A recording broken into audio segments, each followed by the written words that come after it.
ancient Greeks considered it unseemly to give public praise to women for their good looks, but apparently thought it did no harm to young men. Note that, unlike our own popular playwrights in England and the United States, the great Athenians scorned what we call love interest and regarded sex appeal as indecent. It's true. Listen to the words put into the mouth of Aeschylus by Aristophanes. He boasts of how he made the Greeks crave, like lions to dash at the face of the foe, and leap to the call of the trumpet. But no Thena have I given you, no Phaedra, no heroine's trumpet.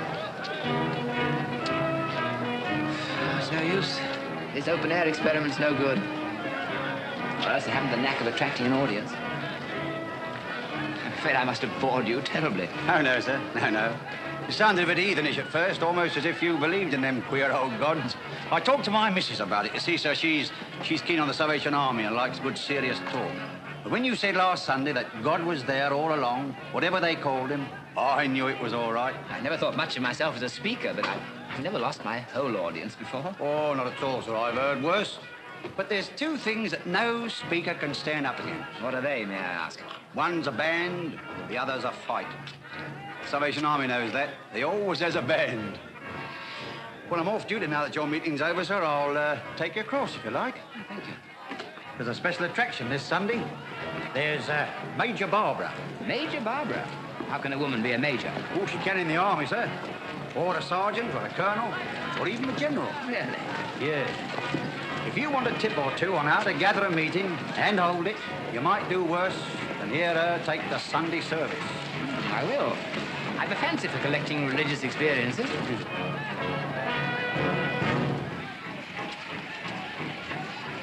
Amid all the poverty and ugliness of our lives here, the sin and the suffering, the grime and the smoke, the toil and the struggle, you know, and I know, that God is with us, always and everywhere. We don't need a cathedral to worship him in. Here, beneath God's open sky, we can draw nearer to him. Some of you feel him near you even now, and feel, too, how much you need him. Won't you let him come into your life, now, today, as so many have done before? You want his strength, his guidance, his comfort, and you need his forgiveness and friendship. Some of you turn away from him in bitterness at the hardship of your lives, saying that you do not want God. You want happiness and beauty. God will give you both. There is no beauty like the beauty of the newly saved, who has found the unspeakable happiness that only the consciousness of God's presence and love can give.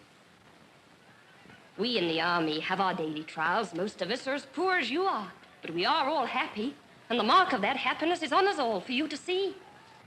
The rich are not happy. The poor have only to reach out their hands for God's happiness and take it.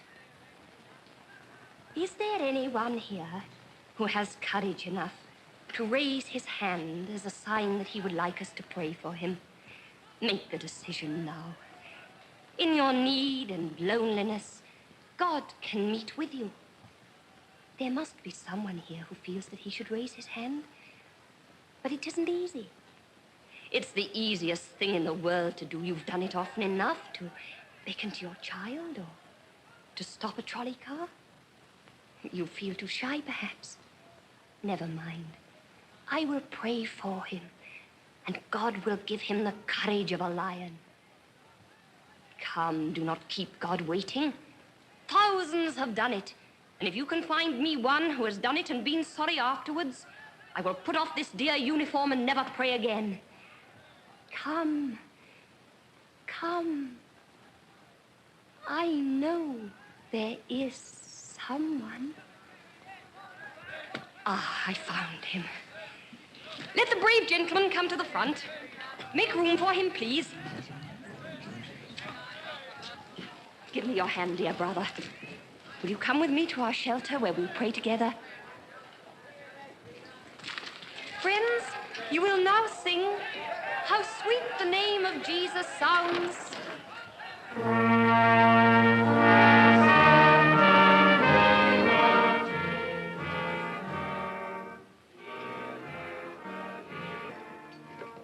Close the door, please. Won't you sit down?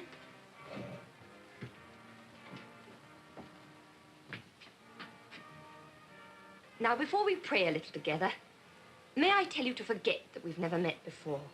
You mustn't be shy and distant with me. I can see that all's well with you. I can see in your face the new happiness that has just come into your life. You're a new man. You're saved. You feel that, don't you? Listen to me, Major Barbara. I'm here on false pretenses. It is true that a new happiness has come into my life. A happiness which I never quite believed in. But at any rate, I thought would never come into my life.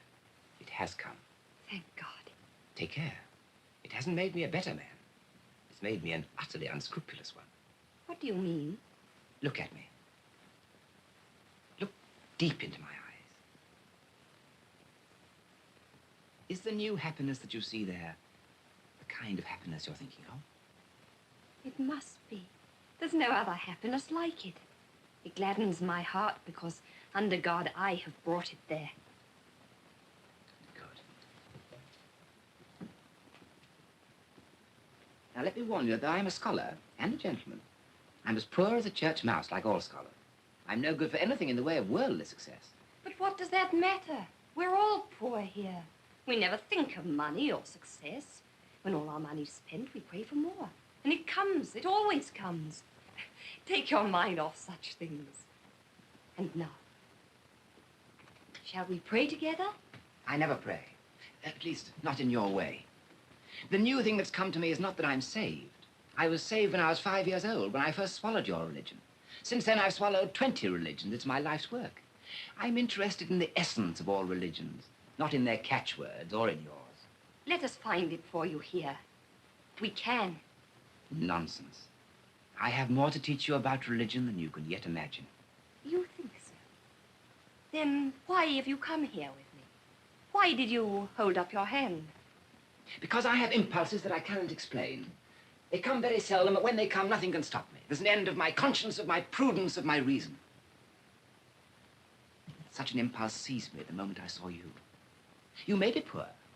Our table manners may be different. Our relatives may not mix. Probably everything is against our associating with each other. No matter. I will join the army. I will put on a uniform and beat the drum. In short, I am hopelessly and forever in love with you, and will follow you to the end of the world until you marry me. Is that plain?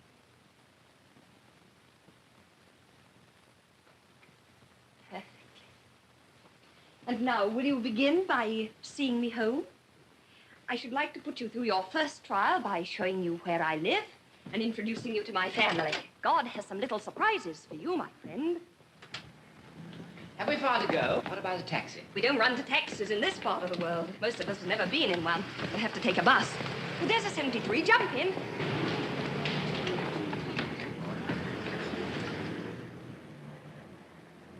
Don't ring. I have a latchkey. By the way, I'd better know your name before I go in. Well, you haven't mentioned yours, and it's I that have to introduce you. My name's Adolphus Cousins. Adolphus? What a name. I shall call you Dolly. My relatives do. I wish they didn't. Introduce me as Professor Cousins. Allude to me as Miss Undershaft. Undershaft. Not Undershaft, the Cannon King. The rival of Krupp and Skoda, the multimillionaire. Don't worry, Dolly. I haven't seen him since I was that high. You'll find my mother much more terrifying.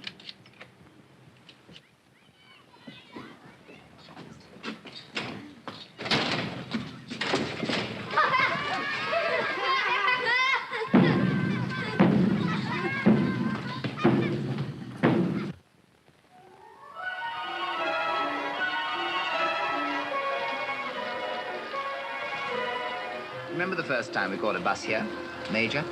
Yes, and you wanted to take me home in a taxi. I've cured you of those extravagant ideas, haven't I? Yes. Takes the daughter of a millionaire to teach economy to the penniless professor of Greek.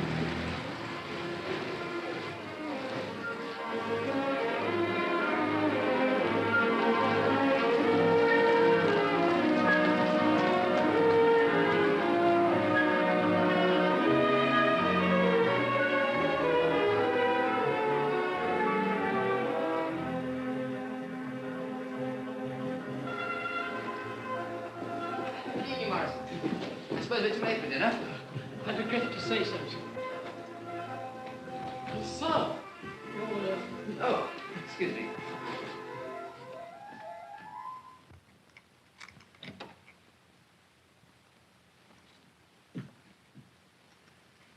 Is anything the matter, Mother? Presently, Stephen.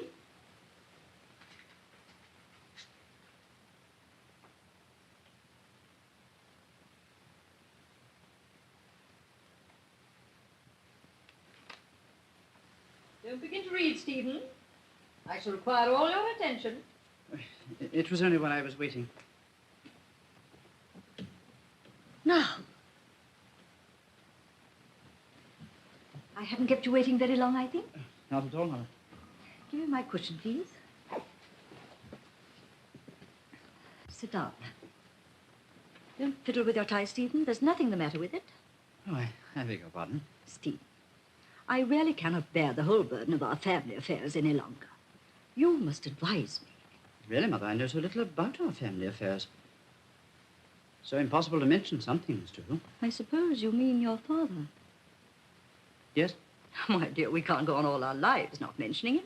You're old enough now to be taken into my confidence and to help me deal with him about the girls. Oh, the girls are all right. They are engaged. Yes, I've made a very good match for Sarah. Charles Lomax will be a millionaire, 35.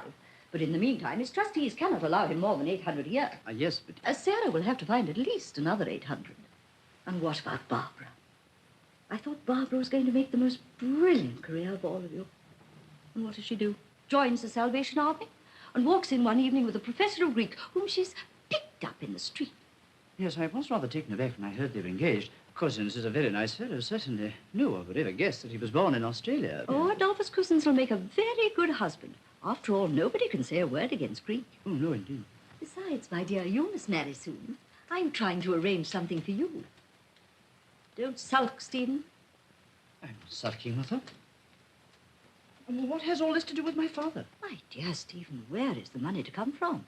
You know how poor my father is. Whereas your father must be fabulously wealthy. There's no need to remind me of that, Mother. I've hardly ever been able to open a newspaper in my life without seeing our name in it. The undershaft Quickfire, the undershaft Torpedo, the undershaft Submarine, and now the undershaft Bomb. At Harrow, they called me the Woolwich Infant. And at Cambridge, some little beast spoilt my Bible, your first birthday present to me. By writing underneath my name, son and heir to Undershaft and Lazarus, death and destruction dealers, address Christendom and Judea. But that wasn't so bad as the way people kowtowed to me everywhere I went. Because my father was making millions by selling cannon. Exactly. That's why he's able to behave as he does, openly defying every social and moral obligation. It's criminal. But he does not actually break the law. He broke the law when he was born. His parents were not married. Mother, is that true? Of course it's true. That's why we separated. But this is frightful for me, Mother, to have to speak to you about such things. Now, be a good boy, Stephen, and listen to me. You see, the Undershafts are descended from a foundling who was adopted by an armorer and gunmaker. That was centuries ago. Ever since then, the cannon business has been left to an adopted foundling named Andrew Undershaft. Your father was adopted in that way. And he pretends to consider himself bound to carry on the tradition and adopt someone to lead the business, too. Then it was on my account, Mother, that your home life was broken up. I am sorry. Well, dear, there were other differences. I really cannot bear any moral man. Your father didn't exactly do wrong things, but he said them and thought them. That was what was so dreadful. He really had a sort of religion of wrongness. I couldn't forgive him for preaching immorality while he practiced morality. All this simply bewilders me, Mother. Right is right and wrong is wrong. And if a man cannot distinguish them properly, he's either a fool or a rascal, and that's all. That's my own boy. Now that you understand the situation, what do you advise me to do? We cannot take money from him. After all, Stephen, our present income comes from your father. I never knew that. My dear boy, the Stevenages couldn't do everything for you. We gave you social position. Andrew had to contribute something. So you see, it isn't a question of taking money from him or not. It's simply a question of how much. I would die sooner than ask him for another penny. You mean that I must ask him? Very well, Stephen, it shall be as you wish. I've asked your father to come here this evening. Ring the bell, please.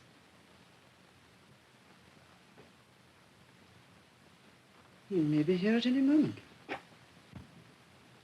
Morrison, go and tell everyone to come to the drawing room at once. Yes, Lily.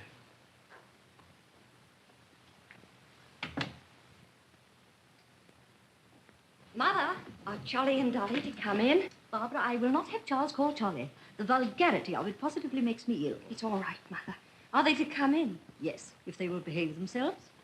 Come in, Dolly, and behave yourself. Come in, Charlie.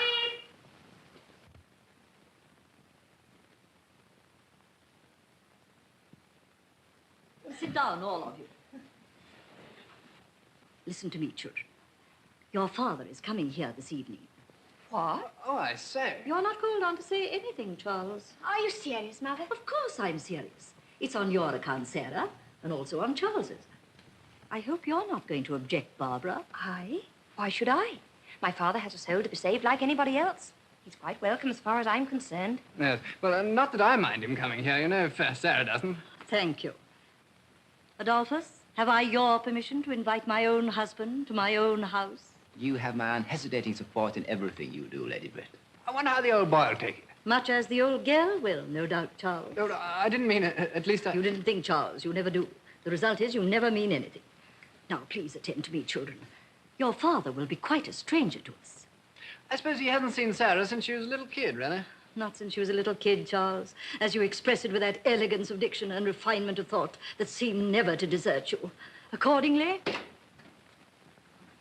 Might I speak a word to you, my lady? Nonsense. Show him in. Yes, my lady.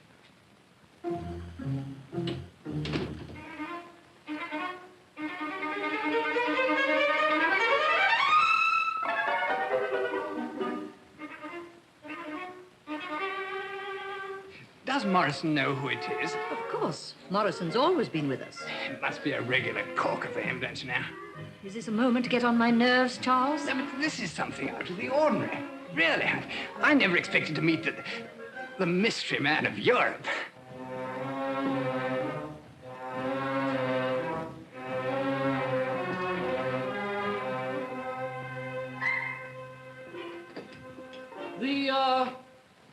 Mr. Undershaft.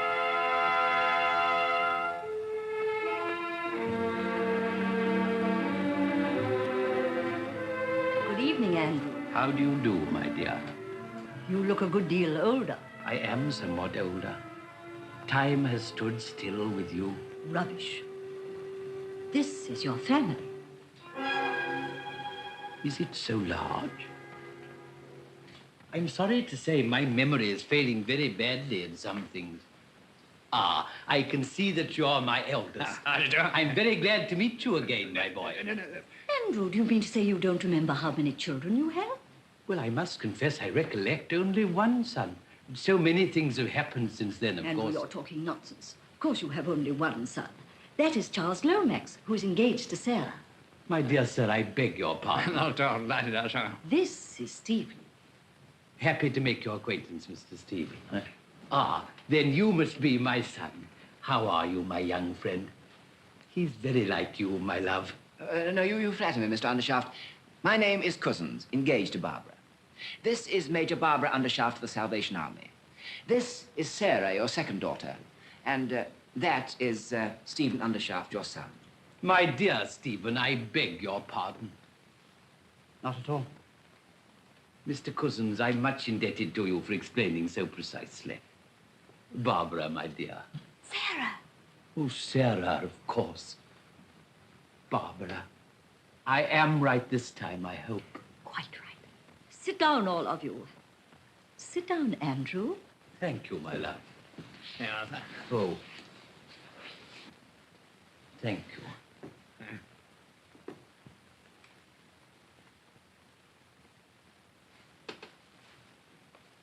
takes us some time to find out exactly where you are, doesn't it? That's not what embarrasses me, Mr. Lomax. My difficulty is that if I play the part of a father, I should produce the effect of an intrusive stranger. If I play the part of a discreet stranger, I may appear a callous father. There's no need for you to play any part at all, Andrew. You'd much better be sincere and natural. Yes, my dear. I dare say that will be best. Well, here I am. Now, what can I do for you all? You need not do anything, Andrew. You're one of the family. You can sit with us and enjoy yourself.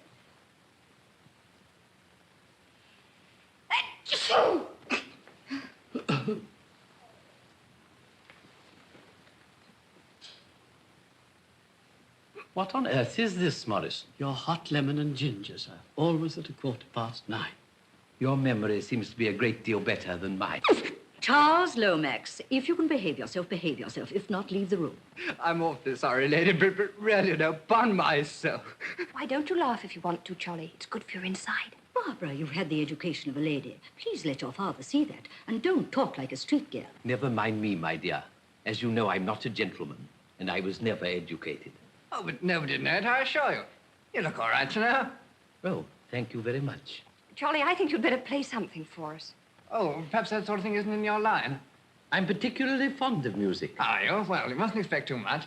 Do you play, Barbara? Only the tambourine, but it's useful for taking the collections in at the end of our meetings. It's not my doing, Andrew. Barbara's old enough to go her own way.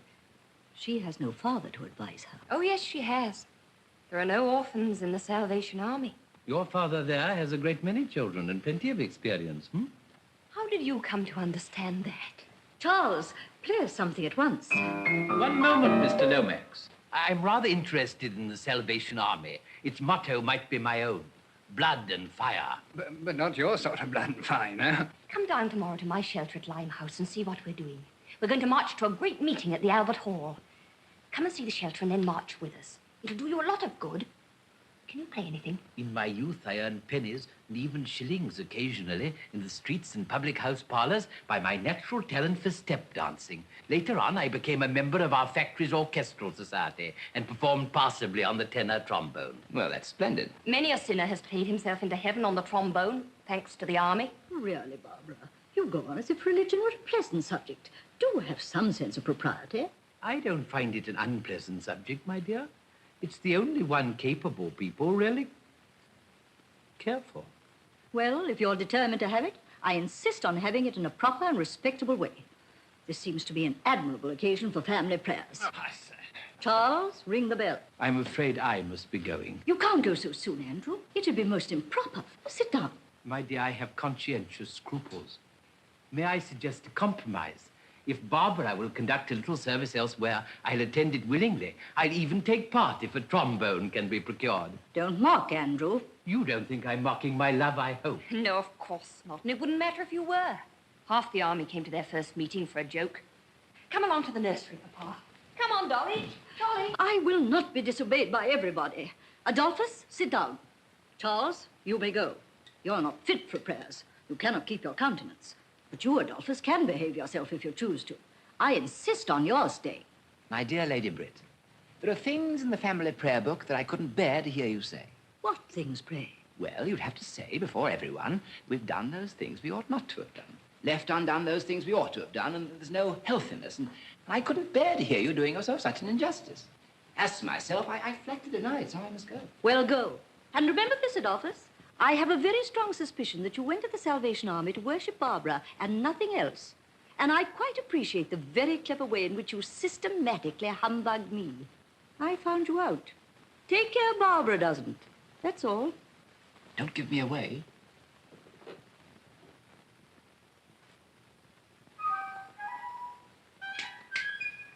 Sam, if you want to go, go. Anything's better than to sit there as if you wished you were 1,000 miles away.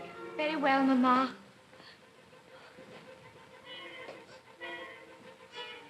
Mother, what's the matter? Nothing. Foolishness. You can go with him too, if you like, and leave me alone. Oh, you mustn't think that, Mother.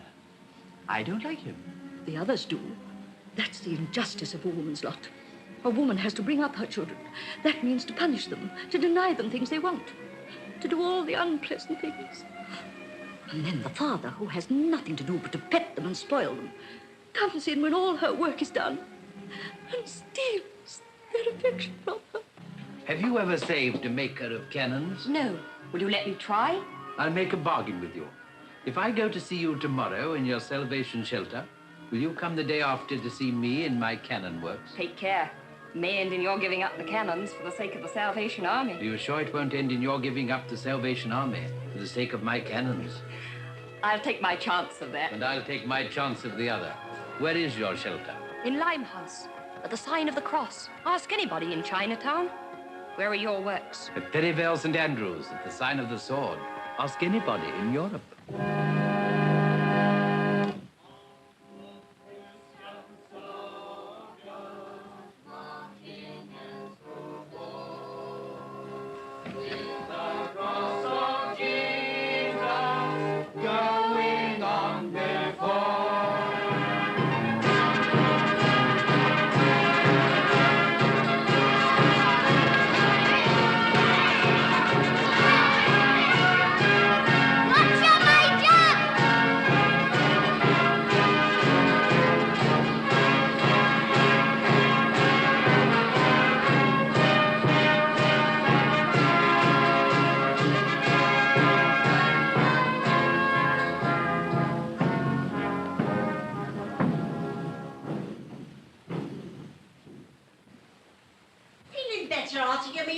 No. Call this a meal? Good enough for you, perhaps. What is it to me, an intelligent working man? Working man? Yes.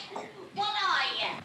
Painter. Yes, I does. Yes. $3.10 a week when I can get it. Why don't you go and get it? Shall I tell you why? Because I'm intelligent.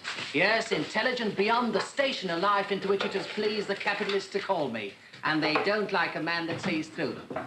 And second, an intelligent human being needs a due share of happiness, so I drink something crude when I get the chance. Third, I stand up for my class and do as little as I can so as to leave half the job for my fellow workers. And fourth, I'm fly enough to know what's inside the law and what's outside it. And inside it, I do as the capitalists do, pinch what I can lay my hands on. What's your name?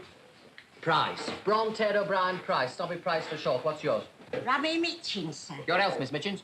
Mrs. Mitchins? Mrs. Romola Mitchins. What? Oh, rummy, respectable married woman getting rescued by the Salvation Army by pretending to be a badder now. Same old game. Well, what was I to do? I can't starve. These Salvation lasses is dear good girls. But the better you are, the worse they likes to think you was afore they rescued you. And why shouldn't they have their bit of credit, the poor loves? They're wore to rags by their work. And where would they get the money to rescue us if we was to let on that we was no worse than other people? That's right. You know what ladies and gentlemen are. Ah, thieving swine. I wouldn't say no to their job, though, Rummy, just the same. Who saved you, Mr. Price? Was it Major Barbara? No, I'll come here on my own. I'm going to be Bronte O'Brien Price, the converted painter. I know what they like. I'm going to tell them how I blasphemed and gambled and whopped me poor old mother. Used you to beat your mother? Not likely. She used to beat me. You come and listen to the converted painter, and you'll hear how she was a pious woman that taught me my prayers at her knee. And how I used to come home blind drunk and drag her out of bed by her snow-white hair and lam into her with a poker. That's what's so unfair to us women. Your confessions is just as big lies as ours is. Yeah. But you men could stand up and tell your lies right out at the meeting and be made much of for it. While the sort of confessions we has to make has to be whispered to one lady at a time. Take right, in spite of all their piety. Right? Do you suppose the Salvation Army'd be allowed if it went and did right? Not much. It combs our hair and turns us into good little blokes to be robbed and put upon. But I can play the game as good as any of them. I'll see somebody struck by lightning, or I'll hear a voice saying, "Snobby Price, where will you spend eternity?" Oh, I'll have a time of it, I can tell you. Come, pluck up. You'll be all right. Oh, poor old man. Cheer up, brother. You'll find rest and peace and happiness here. Hurry up with the food, missus. Fair done. I shan't be long. Buck up, Daddy. She's going to fetch you a nice thick slice of bread and scrape and a mug of sky blue. Keep up your old art. Never say die. I ain't old, man. I'm only 49. Well, that grey patch come in my hair before I was 30. Am I to be turned out in the street to starve for it? And my job given to a younger man what can't do it no better than I can? Well, no good jawing about it. You're only a jumped-up, chucked-off hospital turned out incurable of an old working man. Who cares about your way? You make the thieving swine give you a square meal. They stolen plenty from you. You get a bit of your own back. Ah, there we are, brother. Now, you ask a blessing and tuck that into you. Go on. There. Well, I never took nothing at all. Oh, come. The Lord wasn't above taking bread from his friends, so why should you be? Besides, when we find you a job, you can pay us for it if you like. Yes, miss. Yeah, that's right. I can pay you back. It's only a loan. Well, Rummy, are you more comfortable today? Bless you, lovey. You fed my body and saved my soul, didn't you? You look ready to drop. Sit down and rest a bit. Not yet, Rummy. There's more work than we can do. I mustn't stop. You try a prayer for just 2 minutes. You'll work all the better after. Oh, isn't it wonderful how a few minutes' prayer revives you? I was quite light-headed this morning. I was so tired. But Major Barbara just sent me to pray for 5 minutes. And I was able to go on as if I'd only just begun. Did you have a piece of bread, Mr. Price? Yes, miss, but I got the peace that I value more, and that's the peace that passeth whole understanding. Glory, hallelujah. Oh, that makes me so happy. When you say that, I feel wicked for loitering here. Oh, I must get to work again.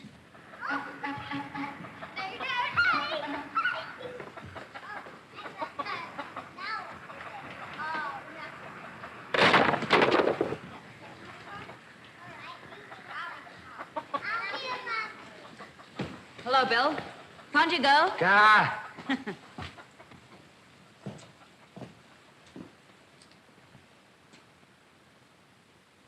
I know you. You're the one what took my girl away, aren't you? You're the one what set her against me. Well, I've come to get her out, see? Tell her Bill Walker wants to see her. She'll know what that means. And you start to jaw back at me and I'll start on you, do you hear? There's your way. In you go. Easy there, mate. She ain't done you no harm. Who are you calling, mate? Standing up for her, are you? Put up your hand. You great brute! Oh, God forgive you. How could you strike an old woman like that? You go and forgive me again, and I'll go and forgive you one on the jaw that'll stop you praying for a week. Have you anything to say against that? No, mate, it's nothing to do with me. No. Good job for you, you staff care. Now, are you going to fetch out Moggy Jim, and I'm going to knock your block off and fetch her out myself, eh? Oh, please, someone go in and tell Major Barbara. You want to tell your Major and me, do you? Please don't drag my hair. Let me go. Do you or don't you? Yes or no? Oh, God, give me strength. Oh. Go and show her that and tell her, if she wants one like it, to come and interfere with me. Here, finish your mess and get out of my way. You'll take a liberty with me and I'll bash your face with this mug and cut your eye out. Coming shoving and bullying your way in here with a bread of charity is sickening in our stomachs. What good are you, you old palsy maggot? What good are you? As good as you and better. I'll do a day's work again you or any other fat young soaker of your age. Well, what do you know? Not even how to behave yourself. Coming in here and laying your dirty fist across the mouth of a respectable woman. Don't provoke me to lay it across yours, do you hear? Yeah, you'd like to eat a old man, wouldn't you? After you done with the women. I ain't seen you with a young man yet. You lie, you old soup kitchener, you. There was a young man here just now. Did I offer to hit him or did I not? Was he starving or was he not? Was he a man? Or just a cross-eyed thief and a loafer?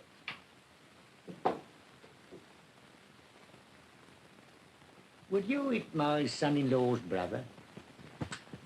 Who is he? Todger Fairmile, the Ball's Pond. Him what won the £20 off the Japanese wrestler at the music hall for standing up against him for 17 minutes, 14 seconds.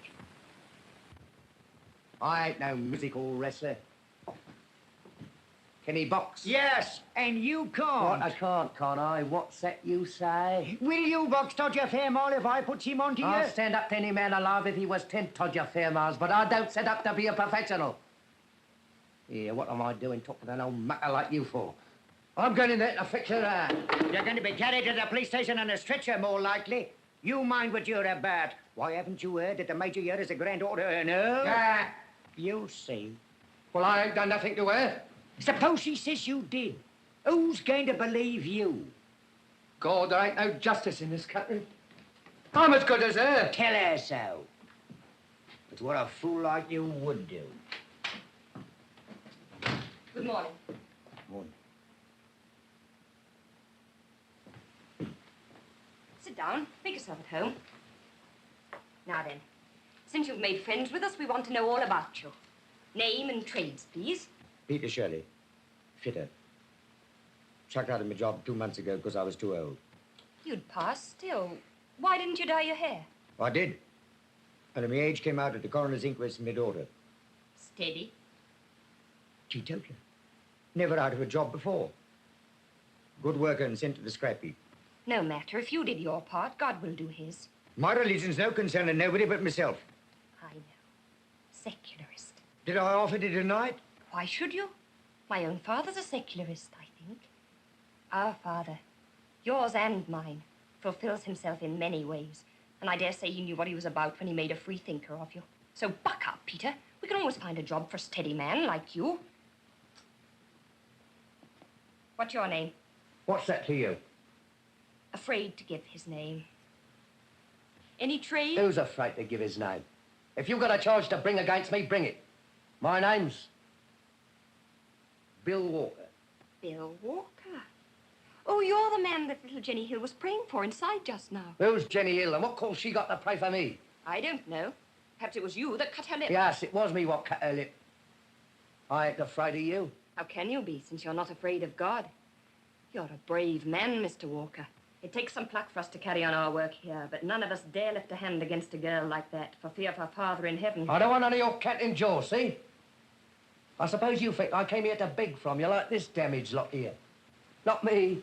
I don't want none of your bread and scrape. And I don't believe in your God, neither. No more than what you do yourself. Oh, I beg your pardon for putting your name down, Mr. Walker. I didn't understand. I'll strike it out. Here, you let my name alone. Ain't my name good enough to go in your book? Well, you see, there's not much point by putting your name down if I can't do anything for you. What's your trade? That's no concern of yours. Quite so. I'll put you down as the man who struck poor little Jenny Hill in the mouth. I see, I've had enough of this. What did you come here for? I came for my girl, see? I came to take her out of this and to break her jaw for her. You see, I was right about your trade. What's her name? Her name? Mog Ibbage, and that's what her name is. Mog. Mog Habijam. Oh, she's gone to Tower Bridge to our shelter there. Has she? Then I'm going to the Tower Bridge after her. Here. Are you lying to me so as you can get shot of me? I don't want to get shot of you. I want to keep you here and save your soul. You better stay. You're going to have a bad time today, Bill. Who's going to give it to me? You, perhaps? Someone you don't believe in. But you'll be glad afterwards. Yes. Well, I'm going to the Tower Bridge to get out the reach of your tongue. And if I don't find Mog there, I'll come back and I'll do 2 years for you. Self me if I don't. It's no use, Bill. She's got another bloke. What's that? He fell in love with her when he saw her with her soul saved and her face clean and her hair washed. Well, what did she wash it for, the carroty cat? It's red. It's quite lovely now, because she wears a new look in her eyes to go with it. It's a pity you're too late, Bill. The new bloke's put your nose right out of joint. I'll put his nose out of joint for him. Not that I care a curse for her, mind that. But I'll teach her to drop me as if I was dirt, and I'll teach him to meddle with my Judy. What's his bleeding name? Sergeant Todger Fairmile. I'll go with him, miss. I want to see them two meet, and I'll take him to the infirmary when it's over. Here. Is that him what you were speaking of? That's him. Him what wrestled with the Jack? That's him. Only he's given up fighting for religion. So he's a bit fresh for want of exercise, but he'll be very glad to see you. Come along. Here. What's his weight? 14.5. Go and talk to him, Bill. He'll convert you. He'll convert your head into a mashed potato. I ain't afraid of him. I ain't afraid of nobody. But he can lick me. She's done me. You ain't going? I thought not. Jenny. Jenny! Yes, Major? Send Rummy Mitchums out here to clear away. Oh, I think she's afraid. Nonsense. She'll do as she's told. Rummy, the Major says you must come. Oh, all right, I'm coming then. Poor little Jenny. Are you tired? Does it hurt? Oh, no, it's all right now. It's nothing. It was as hard as he could hit, I expect. Poor Bill. You don't feel angry with him, do you? Oh, no, indeed I don't, Major. Bless his poor heart.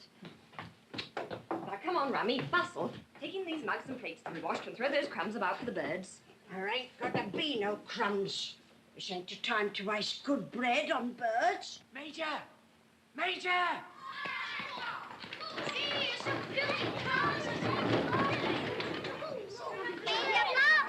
Well, my dear. Hello, Papa, so you kept your promise. I'd have the law on you, you flat-eared, pig-nosed pot, whatever you. If she let me, you're no gentleman, you ain't. Treat a lady in the face. Yeah, in with you, before you get yourself into more trouble. Huh? I ain't never had the pleasure of being introduced to you, as I can remember. Welcome to the shelter, sir. Look at old Beaver. What's the matter? Don't talk to me, do you hear? You leave me alone or I'll do you a mischief. I ain't dirt under your feet anyhow. Don't you be afeard. You ain't as prime company as you need expect to be sort of. Get out, will you? Oh, there you are, Mr. Shirley. This is my father. I told you he was a secularist, didn't I? Perhaps you'll be able to comfort one another. A secularist? Not the least in the world. On the contrary, I'm a confirmed mystic. I'm sorry. By the way, Papa, what is your religion, in case I have to introduce you again? My religion? My dear, I'm a millionaire. That's my religion. Well, then I'm afraid you and Mr. Shirley won't be able to comfort one another after all. You're not a millionaire, are you, Peter? No. I'm proud of it. Poverty, my friend, isn't a thing to be proud of. Who made your millions for you? Me and my like. What kept us poor? Keeping you rich. I wouldn't have your conscience, not for all your income. And I wouldn't have your income, not for all your conscience, Mr. Shirley. You wouldn't think he was my father, would you, Peter? Will you go into the kitchen and lend the lasses a hand? Oh, yes, I'm in their debt for a meal, ain't I? No, not because you're in their debt, but for love of them, Peter, for love of them. There, now, don't stare at me. In with you. And give that conscience of yours a holiday. Oh, never mind me, my dear. You just go about your work and let me watch it for a while. Very well, Papa. For instance, what's the matter with this outpatient over here? Oh, we'll cure him in no time. Just wait.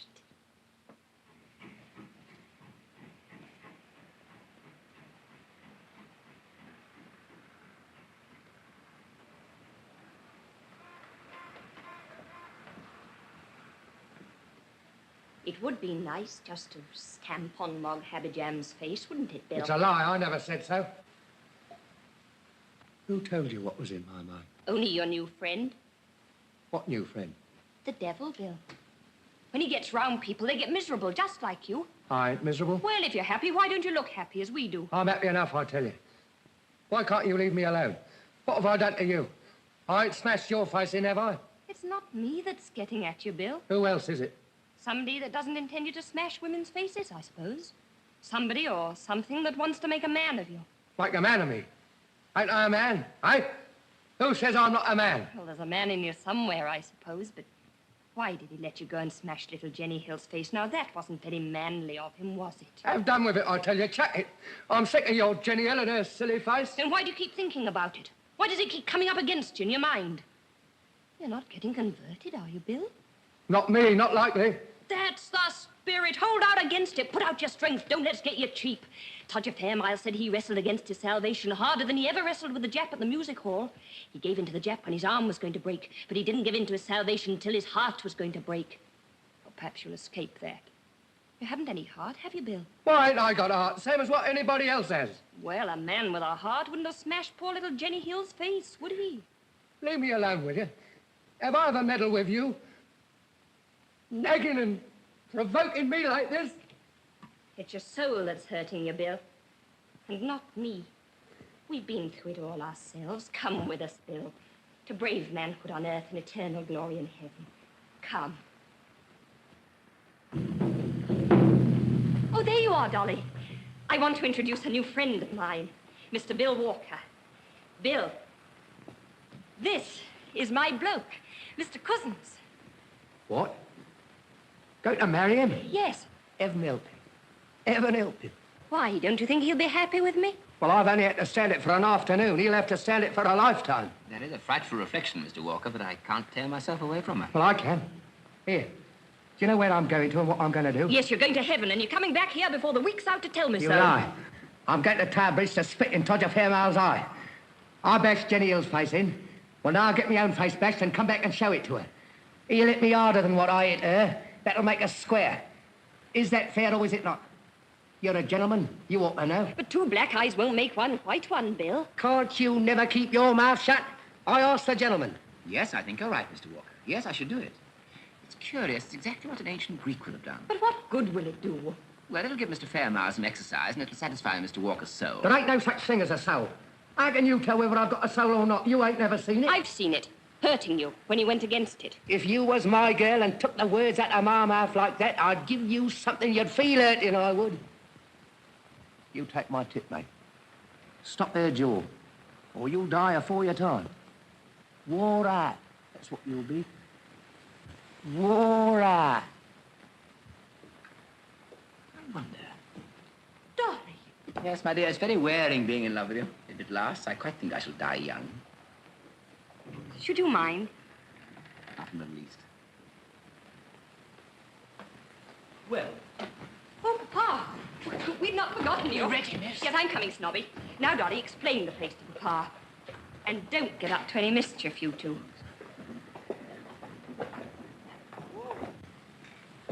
Once the rowdiest pub in the district, Barbara has converted it. She's quite original in her methods. Barbara Undershaft would be. Her inspiration comes from within herself. It's the Undershaft inheritance. I shall hand on my torch to my daughter. She shall make my converts and preach my gospel. What, money and gunpowder? Yes, money and gunpowder, freedom and power, command of life and command of death. This is extremely interesting, Mr. Undershaft. Of course you know you're mad. And you? Oh, mad as a hatter. You're welcome to my secret, now I've discovered yours. I'm astonished. Can a madman make cannon? Would anyone else but a madman make them? And now, question for question, can a sane woman make a man of a waster or a woman of a worm? Are there 2 mad people or 3 in the shelter today? You mean Barbara's as mad as we are? My dear Professor, let's call things by their proper names. I am a millionaire. You're a Greek scholar. Barbara is a savior of souls. What have we 3 to do with the common mob of slaves and idolaters? Take care.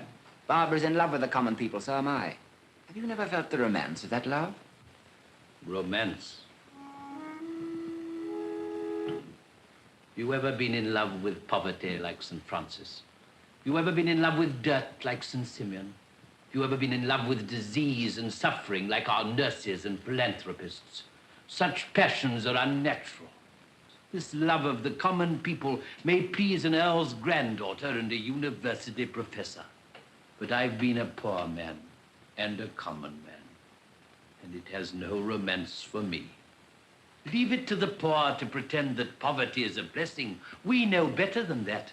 We 3 must stand together above the common people and help their children to climb up beside us. Barbara must belong to us, not to the Salvation Army. Well, I can only say that if you think you can get her away from the Salvation Army by talking to her as you've been talking to me, then you don't know Barbara. My friend, I never ask for what I can buy. Do I understand you to imply that you can buy Barbara? No, but I can buy the Salvation Army. Tell that to Barbara if you dare. I've hardly ever seen them so much moved as they were by your confession, Mr. Price. I could almost be glad in my past wickedness if it had helped to keep others straight. Oh, it will, Snobby. It will. Oh, Father, we've just had the most wonderful experience. Snobby Price drew our biggest crowd for months. Jimmy, how much? 4 and 10 pence, Major. Oh, Snobby, if you'd given your poor mother just one more kick, we should have got the whole 5 shillings. If she heard you say that, miss, she'd be sorry I didn't. Oh, what a joy it'll be to her when she hears I'm saved. Shall I contribute the odd 2pence, Barbara? The millionaire's mite, How did you make that 2pence? As usual, my dear, by selling cannons, torpedoes, and submarines. Put it back in your pocket. You can't buy your salvation here for 2pence. You must work it out. Isn't 2pence enough? I could afford a little more if you pressed me. 2 million millions would not be enough. Your kind of money is no use. Take it away. Dolly, you must write another letter to the papers for me. Oh, I know you don't like it, but it must be done. The General says we've got to close the shelter if we can't get more money. I force the collections at the meetings until I'm ashamed, don't I, Snobby? Oh, it's a fair treat to see the way you work it, Major. The way you got 'em up from 3 and 6 to 4 and 10 in that hymn, penny by penny and verse by verse, was a caution. Not a cheap jack on Mile End Waste could have touched her at it. Excuse me, sir. I wish we could do without it. What use are these handfuls of pennies and halfpennies? We want thousands, tens of thousands, hundreds of thousands. I want to convert people, not to be always begging for the army in a way I'd sooner die than beg for myself. But how are we to feed them? I can't talk religion to a man with bodily hunger in his eyes. Oh, it's frightful. Oh, Major, dear. Now, don't comfort me, Jenny. It's all right. We'll get the money. How? By praying for it, of course. It was the General. She's coming to march with us to our big meeting. And she's very anxious to meet you. For some reason or other. Perhaps she'll convert you. My dear, I shall be delighted.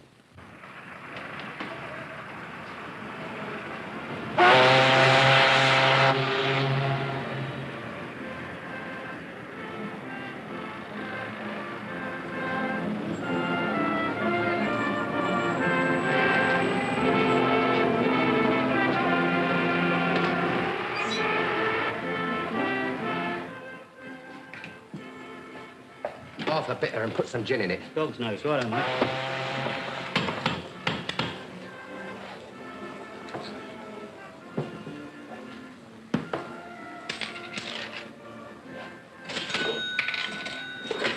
Cool.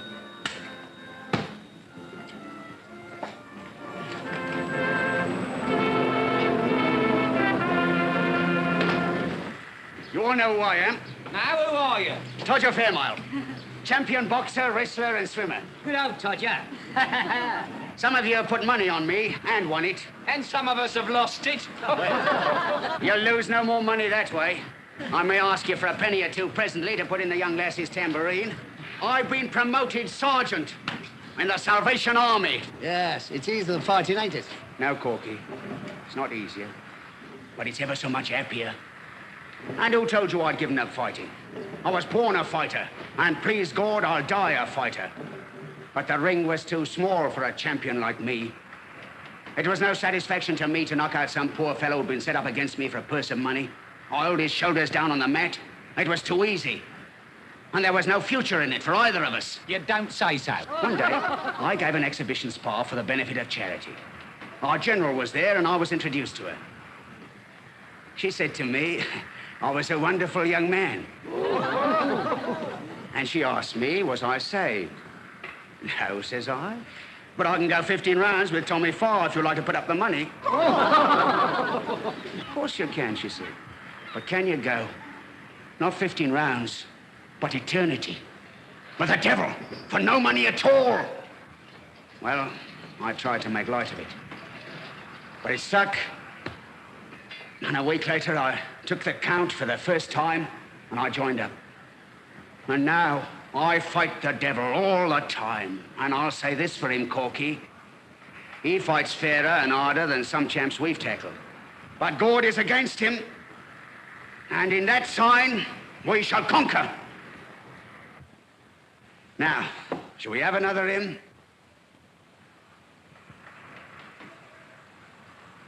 You're Todger Fairmile, are you? Sergeant Fairmile, at your service. You're the one what took my girl away, are you? And I'm a mug Ibbagem. Bill! Don't you know me? Blimey, it's their voice. Here, what have you done to yourself? What's he done to you? Sergeant is Bill Walker, that was my bloke. And I'm so changed he doesn't know me. We'll make the same change in you, Bill. Is that what you've come for? I've come to get my face changed right enough. And you're the one what's going to change it. Take that. Here's my jaw. Go on, hit it. Hit it your best. Break it.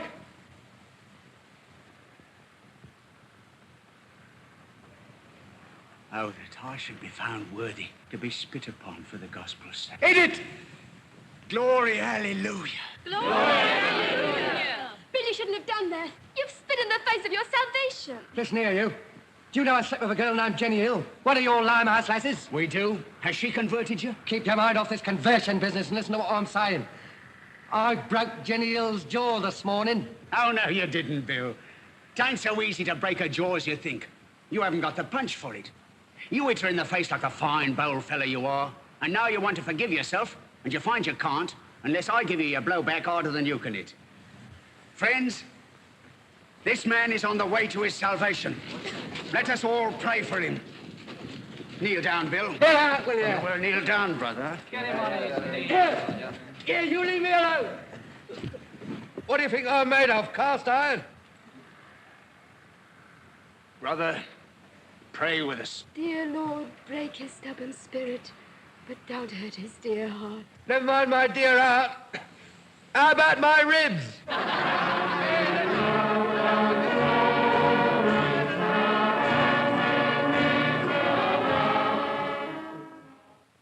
Major! Major!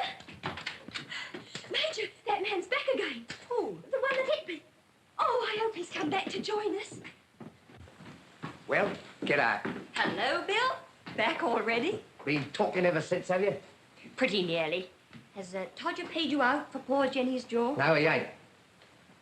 You want to know where the dirt come from, don't you? Yes. Well, it come off the ground at Tower Bridge, see? It got rubbed off by my shoulders. It's a pity it wasn't rubbed off by your knees. That would have done you a lot of good. I was saving another man's knees at the time. Mind, I did what I said I'd do, spit in his eye. Then Mogg said, glory, hallelujah, and he called me brother. And downed me as if I was a kid and he was my mother, washing me on a Saturday night. Kneeling on me head he was, 14 stone 5, praying comfortable with me as a carpet. Served you right, Bill. Oh, I wish I'd been there. Yeah, should have got an extra bit of talk on me, wouldn't you? Yes. I'm so sorry, Mr. Walker. Don't you go being sorry for me. What I done, I'll pay for. I tried to get my own jaw broke to satisfy you. Oh, no. I tell you I did. And if I can't satisfy you one way, then I can another. Listen. Here's my last quid. Now take it. And let's have no more of your forgiving and praying and your major jaw in it. Oh, no, I couldn't take it, Mr. Walker. But if you would give a shilling or two of it to poor Rummy Mitchins. Now, you really did hurt her, and she's old. Not me, not likely. I'd give her another as soon as look at her. She ain't forgiven me. Not much. It's this Christian game of yours I want to have played up against me. I won't have it, I tell you. So take your money and stop throwing your silly bash face up against mine. Major, may I take a little of it for the army? No. The army's not to be bought. Bill, we want your soul, and we'll take nothing less. I know. Me and my few bob ain't good enough for you. You're an earl's granddaughter, you are. Nothing less than £100 would do for you. Come, Barbara, you could do a great deal of good with £100. If you'll set this gentleman's mind at ease by taking his £1, I'll give you the other 99. Oh, Papa, you're too extravagant. Bill offers 20 pieces of silver. All you need offer is the other 10. That will make the standard price to buy anybody who's for sale. Well, I'm not, and the army's not. Bill, you'll never have another quiet moment until you come round to us. You can't stand out against your salvation. I can't stand out against music hall wrestlers and artful-tongued women. I've offered to pay and I can't do no more. There it is. Take it or leave it. Mr. Walker, apparently we're in the same boat. Perhaps we can help each other. You'd better come and see me. I don't want none of your charity. It's not charity I'm offering you, it's work. My dear, it was an inspiration to have asked your father here today. God needs him, Major. God needs him.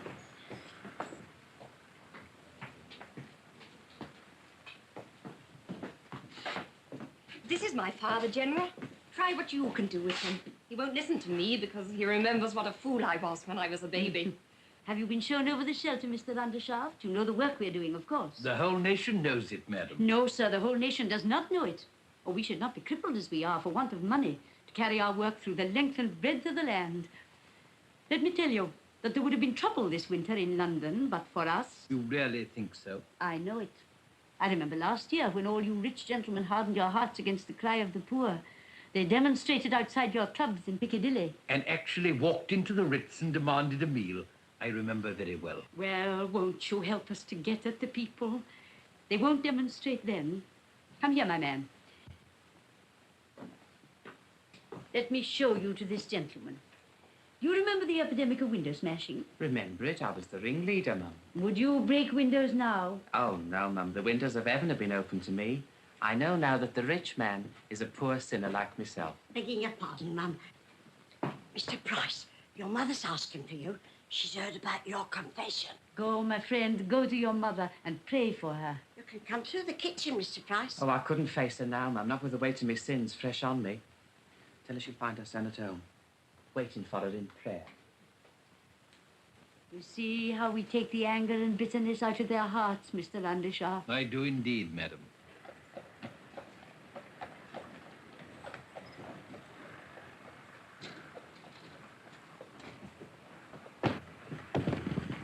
Who's been bashing whose, Mother?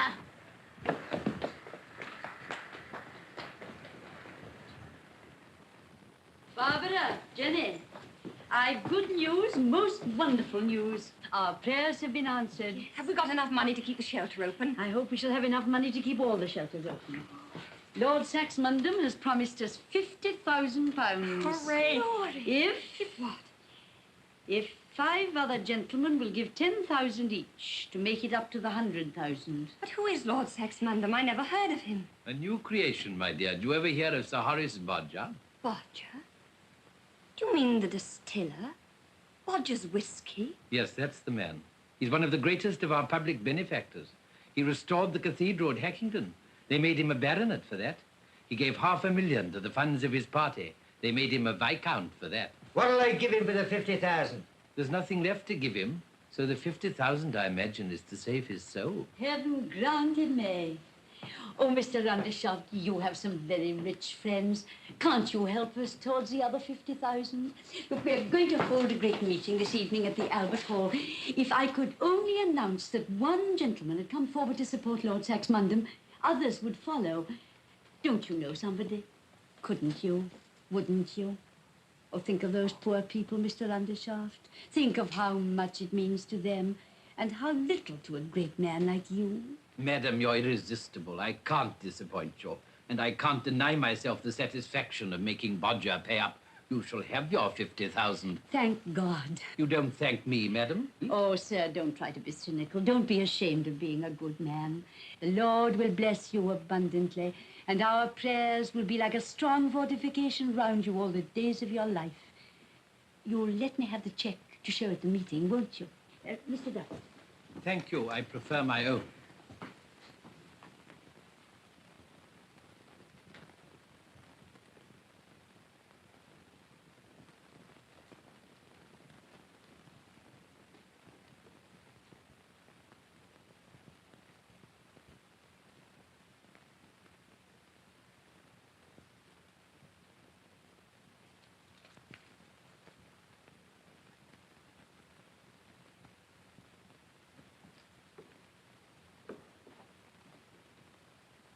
What price salvation now, eh? Stop! General, are you really going to take this money? Why not, my dear? Why not? Do you know what my father is? Have you forgotten that Lord Saxmundham is Bodger, the whiskey man? Don't you know that the worst thing I've had to fight here is not the devil, but Bodger, Bodger, with his whiskey and his distilleries and his tied houses. Rotten drinking whiskey it is, too. Are you going to make this place another tied house and ask me to keep it? Dear Barbara, Lord Saxmundham has a soul to be saved, like any of us. I know he has a soul to be saved. Let him come down here and I'll do my best to help him to his salvation. But he wants to send his check down here to buy us and go on being as wicked as ever. My dear Barbara, alcohol is a very necessary article. It heals the sick. He does nothing of the sort. Well, it makes life bearable for millions of people who couldn't enjoy their existence if they were quite sober. It enables Parliament to do things at 11 o'clock at night, which no sane person would do at 11 o'clock in the morning. Is it Bodger's fault if this inestimable gift is deplorably abused by less than 1% of the poor?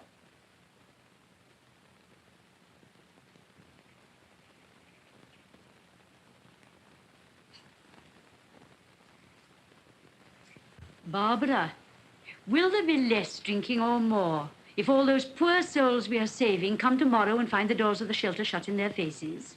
Lord Saxmundham gives us this money to stop drinking, to take his own business from him. Pure self-sacrifice on Bodger's part, clearly. Bless dear Bodger.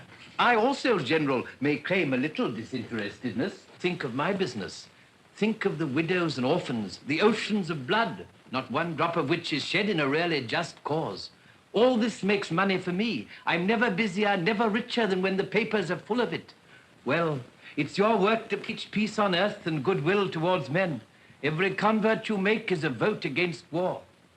Yet, I give you this money to help hasten my own commercial ruin. The millennium will be inaugurated by the unselfishness of Undershaft and Bodger. Oh, be joyful. Oh, what an infinite goodness one finds in everything.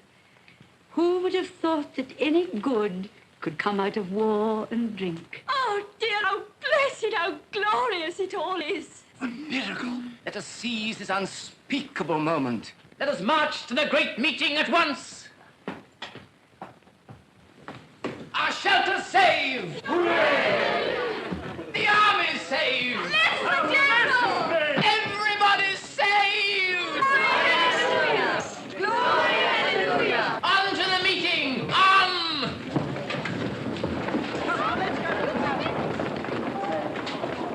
Mr. Undershaft, have you ever seen 5,000 people fall on their knees with one impulse and pray? Come with us to the meeting. Barbara shall tell them that the army is saved, and saved through you. You shall carry the flag down the First Street, General. Mr. Undershaft is a gifted trombonist. He shall march with us, blasting us to high heaven. Blow, Machiavelli, blow! I'll do my best. I could vamp a bass if I knew the tune. It's a wedding chorus from Donizetti's operas. But we've converted it.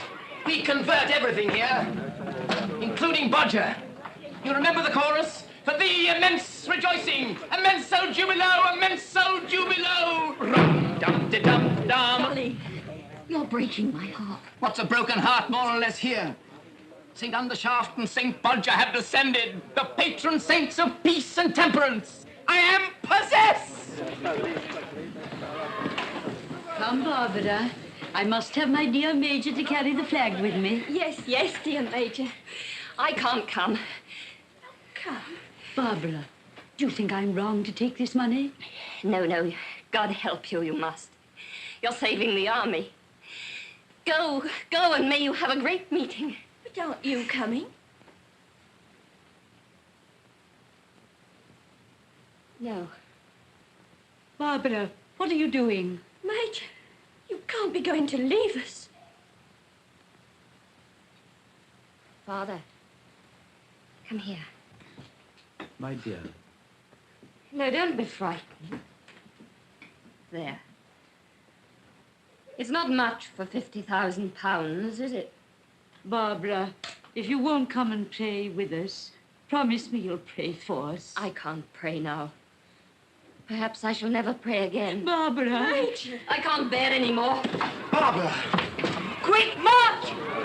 Come on, Machiavelli! I must go now, my dear. You're overworked. You'll be all right tomorrow. We'll never lose you. Now, Jenny, step out with the old flag. Blood and fire. Glory, hallelujah! Glory, hallelujah!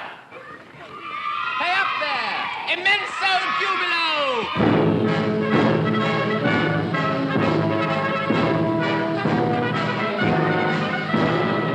Blood and fire. My ducats and my daughter, honey and gunpowder. Drunkenness and murder.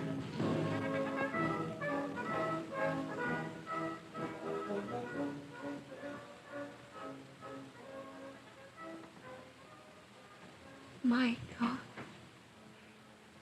why hast thou forsaken me?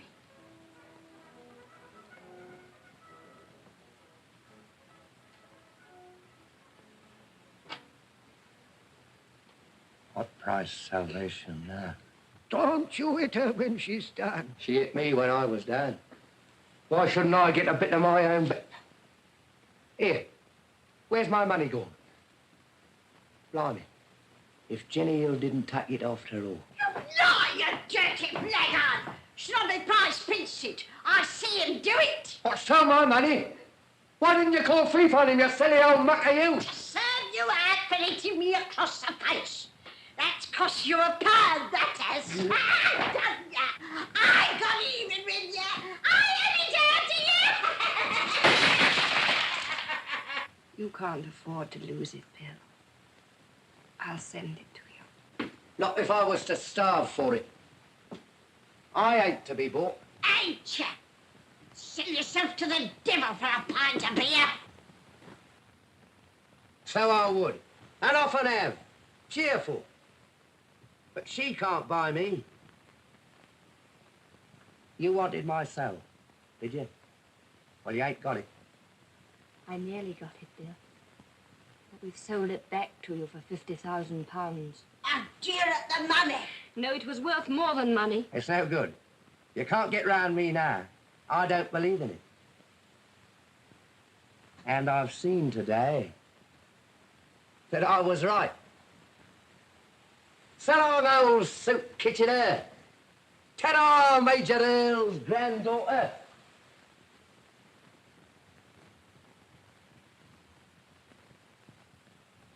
What price salvation now? Snobby price. Come. Goodbye, Bill. Get out.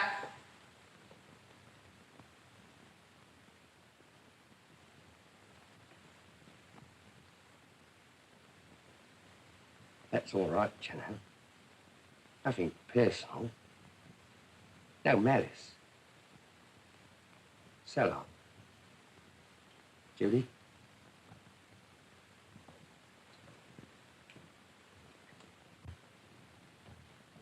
No malice.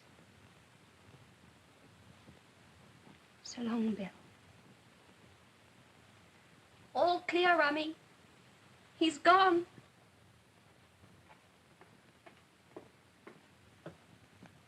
You make too much of him, miss, in your innocence. Better too much than too little, Rummy. Yes, miss. God forgive me.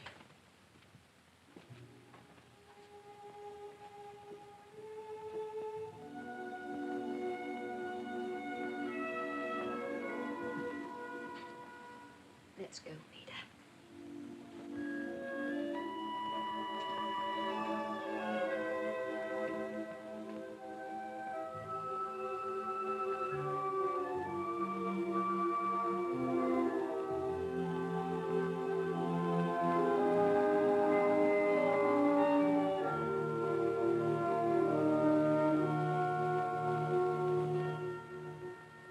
Peter, I'm like you now. Cleaned out and lost my job. Youth and hope. That's two better than me. I'll get you a job, Peter. That's hope for you. The youth will have to be enough for me. I've just enough left for 2 good teas and my bus home. Don't be proud, Peter. It's sharing between friends. And promise me you'll talk to me and not let me cry.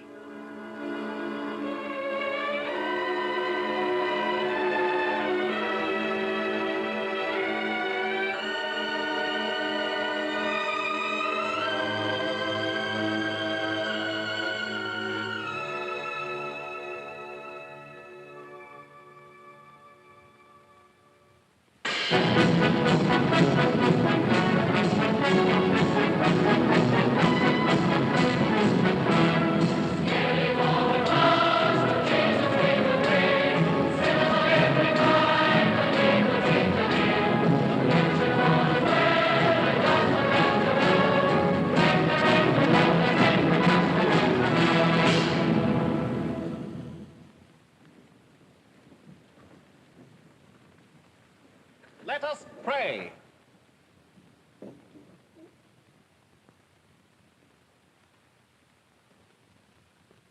Amen. The General.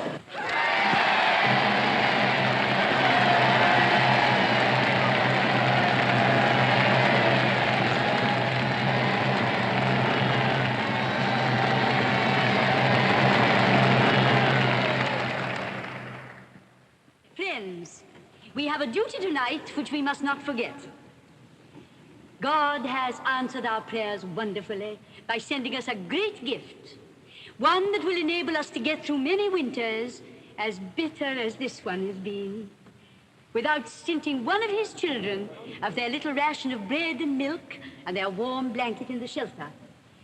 You all know the name of the nobleman who, under God, was the instrument of the first half of that gift. You will pray for him and rejoice in his salvation. God bless Lord Saxmundham! You do not know the name of that other generous servant of God who has made up the whole sum for us. And I must not tell it to you, for he is one of those who does not let his right hand know what his left hand doeth.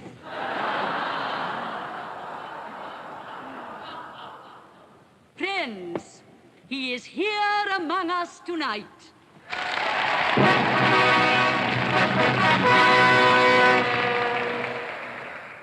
This afternoon, when he announced his magnificent offering to me, I exclaimed, "Thank God."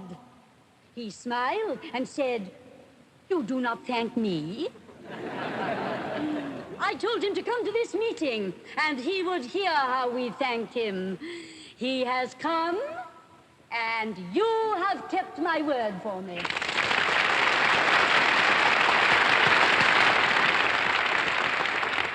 My friends, you may not know him on this side of the grave, but when we cross the river over there, he will be there with us still, and you will know him by the seal of God on his brow. Lord. We will now sing our old favorite, "Abide with Me."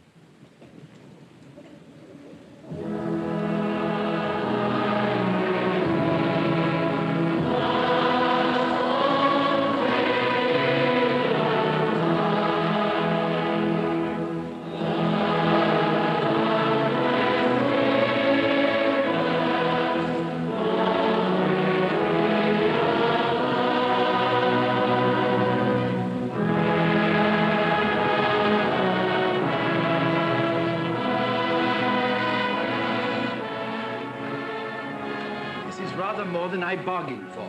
Come and have supper with me at my flat. I've got something to say to you. We'll pick up a cab outside. Yes, but I must call at Wilton Crescent to ask if Barbara's got home safely. Never mind Barbara. She can look after herself, and her uniform will protect her better than 10 policemen. Come on. It's about Barbara I want to talk to you.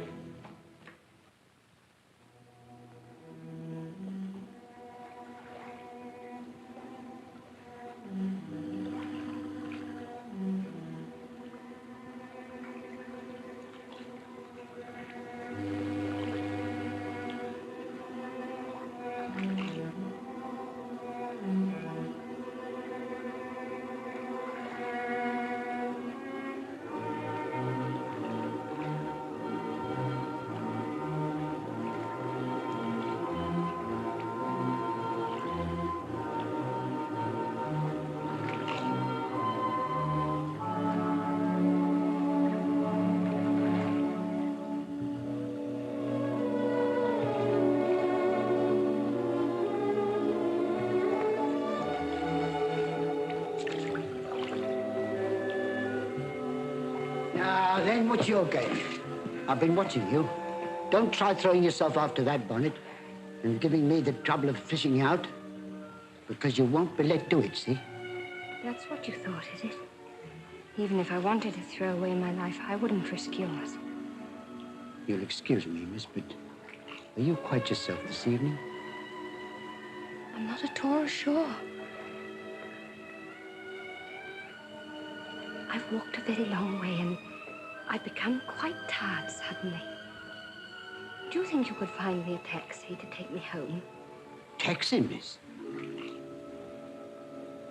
What you want, by the look of you, is an ambulance. Ambulance?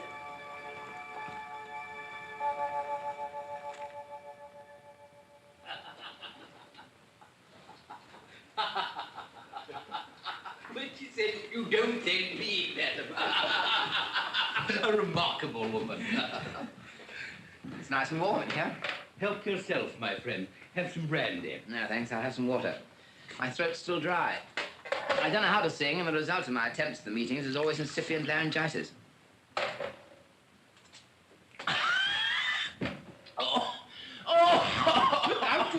chimney on fire. Burnt my throat. What on earth is it? It's all right, it's only vodka. It won't hurt you. Try some of that temperance burgundy. It will wash away the sting.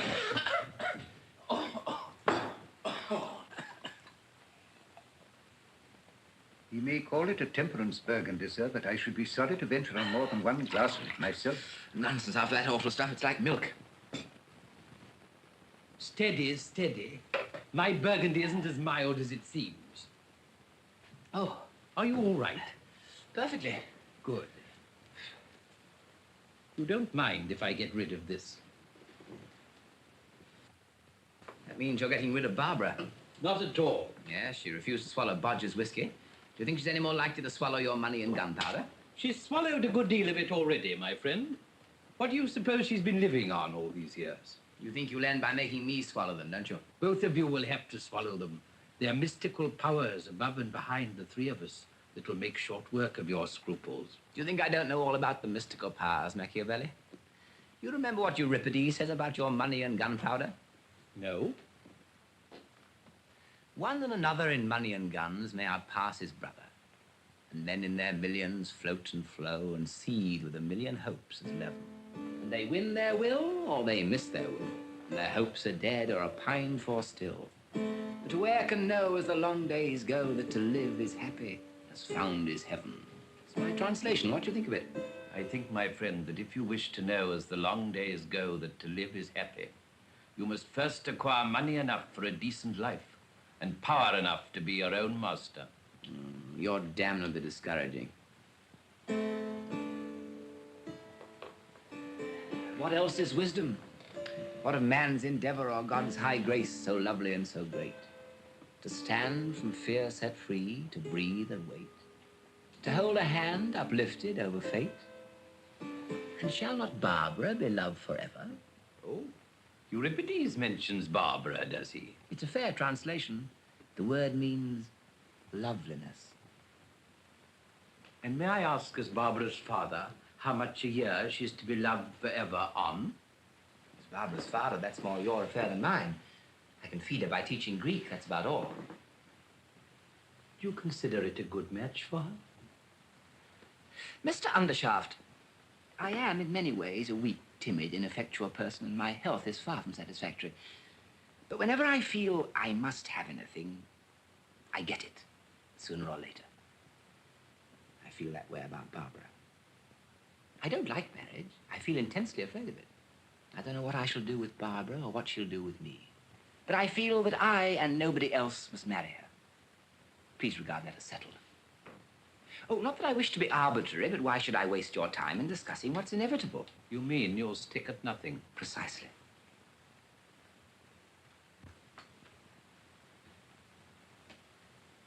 Professor Cousins, you're a young man after my own heart. Mr. Undershaft, you are, as far as I'm able to gather, a most infernal old rascal.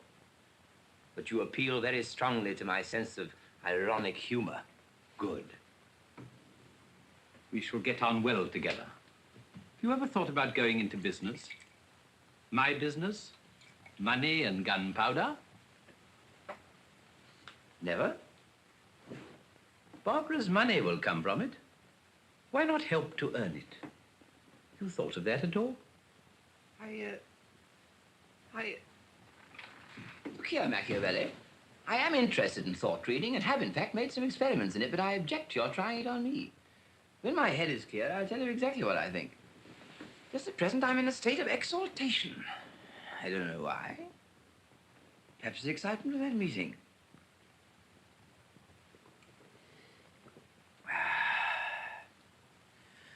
Whew. The room's very hot. Might we have a window open for a moment? Certainly. James, I should like a breath of fresh air myself. Sir? Draw back those curtains and open the window, will you? It's a very windy night, sir. So much the better. It's only for a moment.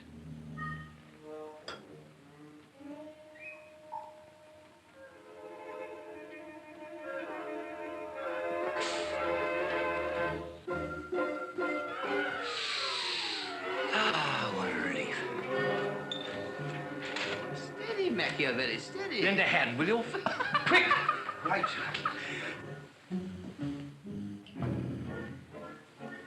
I'm afraid he's here for the night, sir.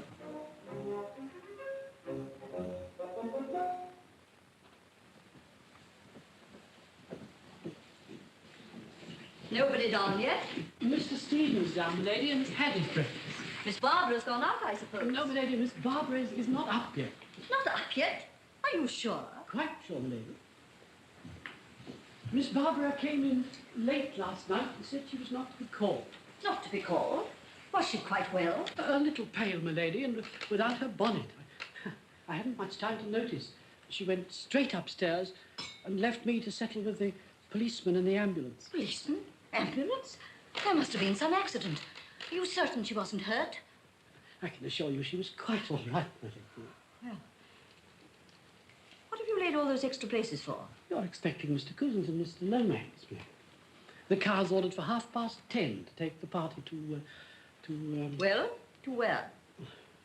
to Mr. Undershaft's place, I think, my lady. To the factory, you mean? Yes, my lady. The factory pays your wages, Morrison. Yes, my lady, that is what factories are for. You must put up with them. Bacon and eggs, my lady, as usual? No, I'll have a sausage this morning. Yes, my lady. Ah, breakfast. Oh, good morning, Lady Britt. You're late, Charles. Where's Adolphus? I haven't the faintest idea. Morning, darling. Morrison, we're starving. Ah, bacon and eggs. Sausages. Sausages, good. No kidneys, Morrison. Kidneys, sir. Yeah? Thank heaven for the English breakfast. You know, as I always say, the one drawback about going abroad... Charles Lomax, if you must dribble, dribble like a grown-up man and not like a schoolboy. Dribble is dribble, you know, whatever a man's age. Good morning, everybody. Morning, Barbara. Morning. Good heavens, you've chucked a uniform. You mean that Barbara's changed her dress, Charles? Why not say so? Charlie means exactly what he says, Mother. Please, let's drop the subject. Oh, I'm awfully sorry, Barbara. You'll get over it, you know. Personally, I never shut my eyes to the fact there's a certain amount of tosh about the Salvation Army. On the other hand... That's enough, Charles. Speak of something suited to your mental capacity. Thank you for your sympathy, Charlie. Now, go and flirt with Sarah. Barbara, I wish you wouldn't tell Charlie to do things. He always comes straight away and does them. Good morning, Lady Britt.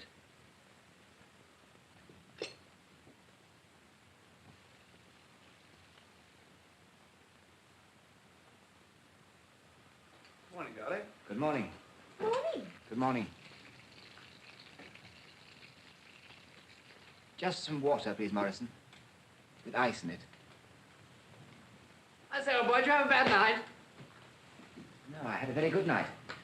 In fact, one of the most remarkable nights I ever passed. The meeting? No, after the meeting. You ought to have gone to bed after the meeting. What were you doing? Drinking. Adolphus! Charlie! I say! What were you drinking, may I ask? A most devilish Russian spirit. I believe it was vodka. Are you joking, Dolly? No.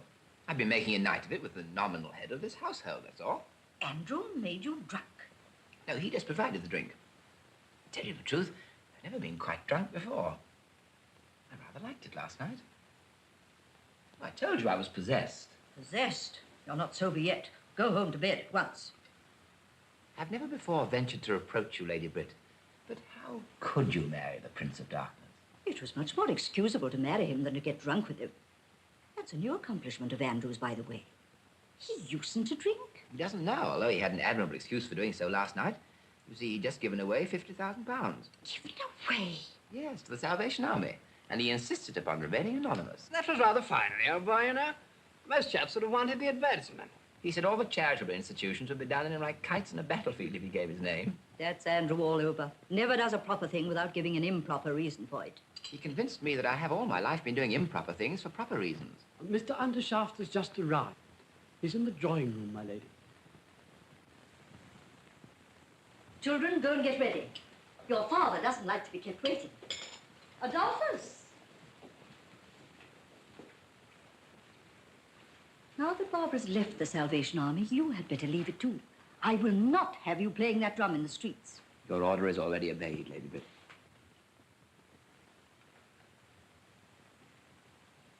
Good. How fortunate to see you alone. Don't be sentimental, Andrew. Sit down. Sarah must have 800 a year until Charles comes into his property. Barbara will need more, need it permanently. Because Adolphus hasn't any property. Yes, my dear, I shall see to it. Anything else for yourself, for instance? I want to talk to you about Stephen. Don't, my dear. Stephen doesn't interest me. He does interest me. He's our son. Do you really think so? Andrew, don't be aggravating and don't be wicked. At present, you're both. Do you pretend that Stephen couldn't carry on the foundry just as well as all the other sons of big business houses? Yes, he could learn the office routine without understanding the business like all the other sons. Stephen is the most steady, capable, high-minded young man. You're simply trying to find an excuse for disinheriting him. My dear, the undershaft tradition disinherits him. But I must admit it's landed me in a difficulty. As you yourself remark, I'm getting on in years, and I haven't found a fit successor yet. There is Stephen. That's just it. All the foundlings I can find are exactly like Stephen. I want a man with no relations and no schooling. That is, a man who'd be out of the running altogether if he weren't a strong man. And I can't find him. If you want to keep the business in the family, you'd better find an eligible foundling and marry him to Barbara. You would sacrifice Stephen to Barbara? Cheerfully. Come, Biddy. Don't call me Biddy. I don't call you Andy. And your tie's all on one side. Put it straight. Oh, I beg your pardon. No, come in, Stephen. Good morning. I understand you want to come into the cannon business. I? Going to trade? Certainly not. Cannons are not trade, Stephen. They're national enterprise. I have no intention of becoming a man of business in any sense. I intend to devote myself to politics. My dear boy, this is an immense relief to me, and I trust it may prove an equally good thing for the country. Stephen, I cannot allow you to throw away an enormous property like this. Mother, there must be an end of treating me as a child, if you please. Any further discussions had better take place with my father as between one man and another.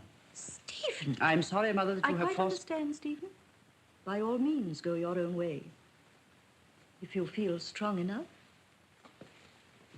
You see, my dear, it's only the big men who can be treated like children. All right, Stephen, your independence is achieved. You've won your latchkey. Now, what about your future as between one man and another? It's settled that you don't ask for succession to the cannon business. I hope it is settled that I repudiate the cannon business. My dear boy, don't be so devilish sulky. Freedom should be generous. Besides, I owe you a fair start in life in exchange for disinheriting you. You can't become Prime Minister all at once, you know. Haven't you a turn for something? What about literature, art, and so forth? I have nothing of the artist about me, either in faculty or character, thank heaven. A philosopher, perhaps? I make no such ridiculous pretension. Just so. Well, then there's the army, the navy, the church, and the bar. The bar requires some ability. What about the bar? I'm afraid I haven't the necessary push. I believe that is the name the barristers give their vulgarity for success in pleading. Rather a difficult case, Stephen. Hardly anything left but the stage, is there? Well, is there anything you know or care for? I know the difference between right and wrong. You don't say so. What? No capacity for business? No knowledge of law? No sympathy with art? No pretension to philosophy? Only a simple knowledge of the secret that has baffled all the lawyers, muddled all the men of business, and ruined most of the artists. The secret of right and wrong. Why, man, you're a genius, a master of masters, a god. And at 28, too. You are pleased to be facetious. I pretend to nothing more than any honorable Englishman claims as his birthright. Oh, very well. Have it your own way. You know nothing and you think you know everything. That points clearly to a political career. We'll get you a private secretaryship to someone who can get you an under-secretaryship, and you'll find your natural and proper place in the end on the Treasury bench. I'm sorry, sir, that you force me to forget the respect due to as my father. I am an Englishman, and I will not hear the government of my country insulted. The government of your country. I am the government of your country. I and Lazarus. Do you suppose that you and half a dozen amateurs like you, sitting in a row in that foolish gabble shop, can govern a country like England? Be off with you, my boy, and play with your historic parties and leading articles and burning questions and the rest of your toys. And in return, you shall have the support and applause of my newspapers and the delight of imagining that you're a great statesman. Really, my dear father, it's quite impossible to be angry with you. I suppose it is natural for you to think that money governs England. But you must allow me to think I know better. And what does govern England, pray? Character, Father. Character. Whose character, yours or mine? Neither yours nor mine, Father. But the best elements in the English national character. Stephen, I found your profession for you. You're a born journalist. We must get you a job on the Times.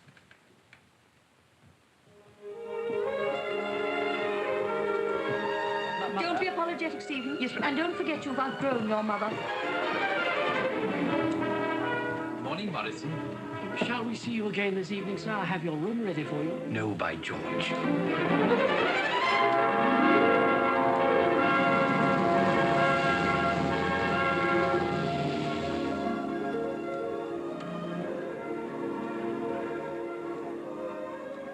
You look a little pale, my dear.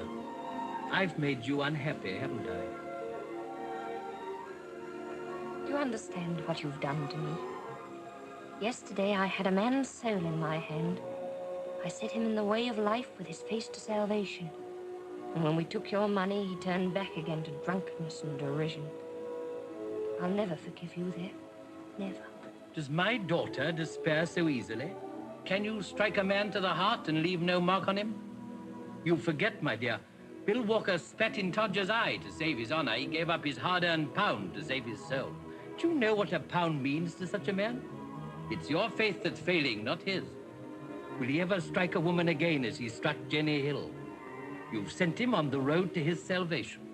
It may not be your road, but he won't turn back. Oh, yes, you're right. He can never be lost now. Where's my faith? Oh, clever, clever devil. You may be a devil, but God speaks through you sometimes. You've given me back my happiness. I can feel it deep down now, though my spirit is troubled. You've learnt something, my dear. That always feels at first as if you'd lost something.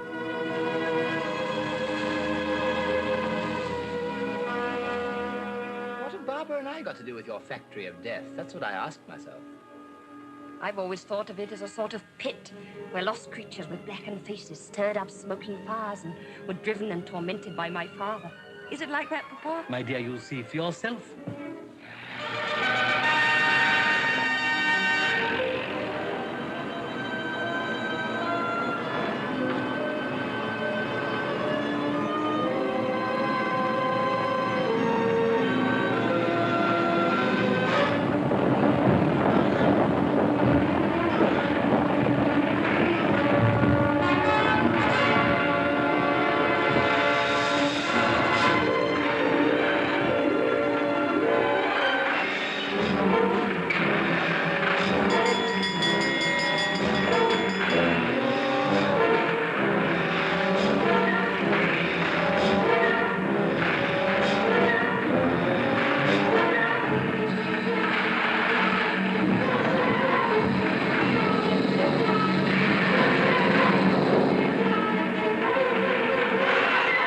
Materials of destruction. Or construction. How about railway lines, for instance?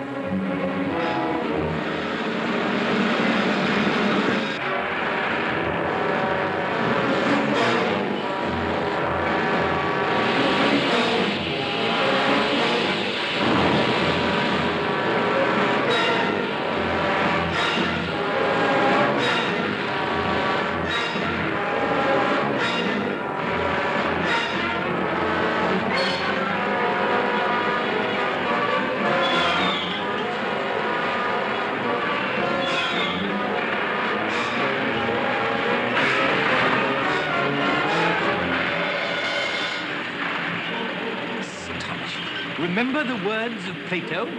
Plato?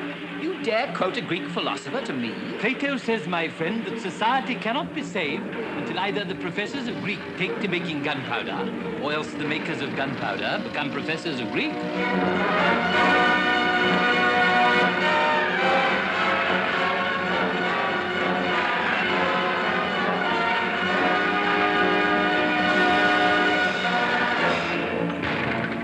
My predecessors, the old swordsmiths, used the same stuff, boiling steel.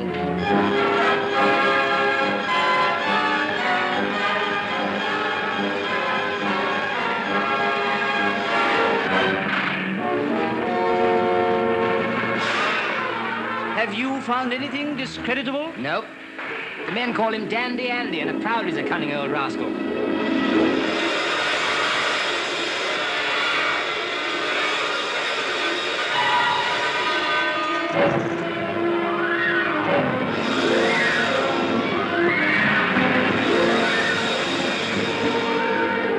Well, you're driving me against my nature.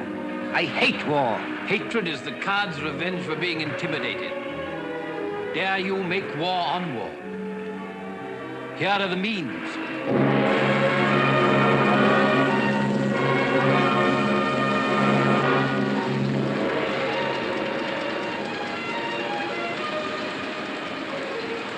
Well, Euripides, you coming into my business? Understand this, you old demon. You have me in a horrible dilemma. I want Barbara. Like most young men, you greatly exaggerate the difference between one young woman and another. Quite true, Dolly. I refuse to walk another step through all these sheds and pipes and boilers. They mean nothing to me. I've never asked you to come and look at the kitchen range and the scullery sink. Why is that roof making a noise like a whale with asthma? It's breathing, my love. Come and see.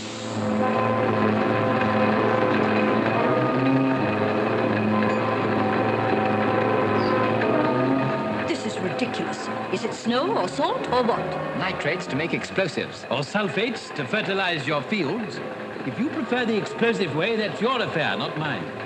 Come, Euripides. You think that nitrates are good for nothing but death. Now I'll show you the sort of life they produce.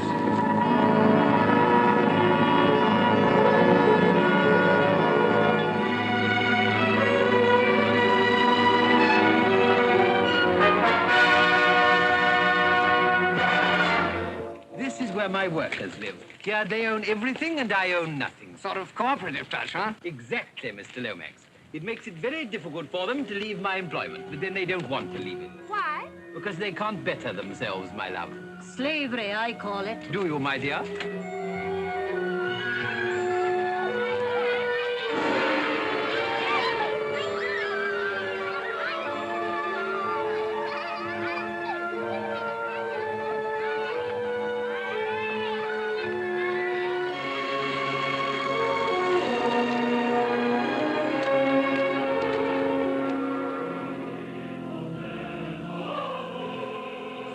Church exhibition, what? Exactly, Mr. Lomax. It's the result of our belief in religious freedom.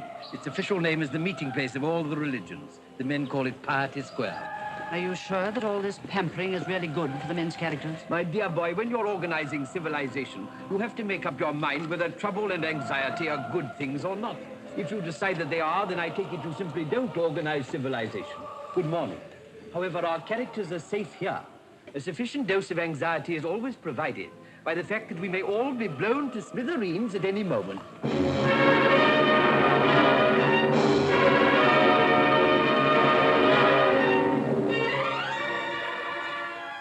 Well?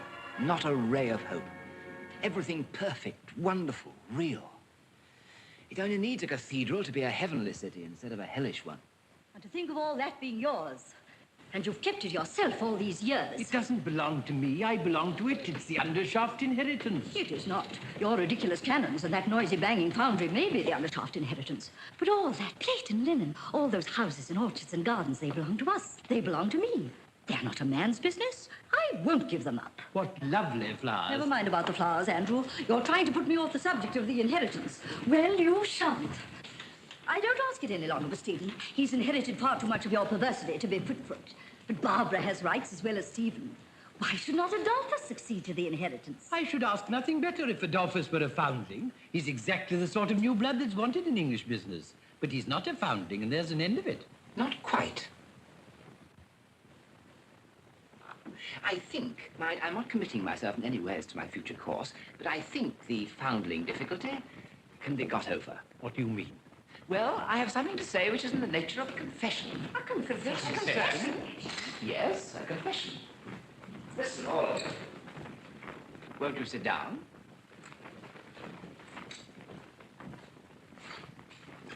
Until I met Barbara, I thought myself in the main an honorable, truthful man, because I wanted the approval of my conscience more than I wanted anything else.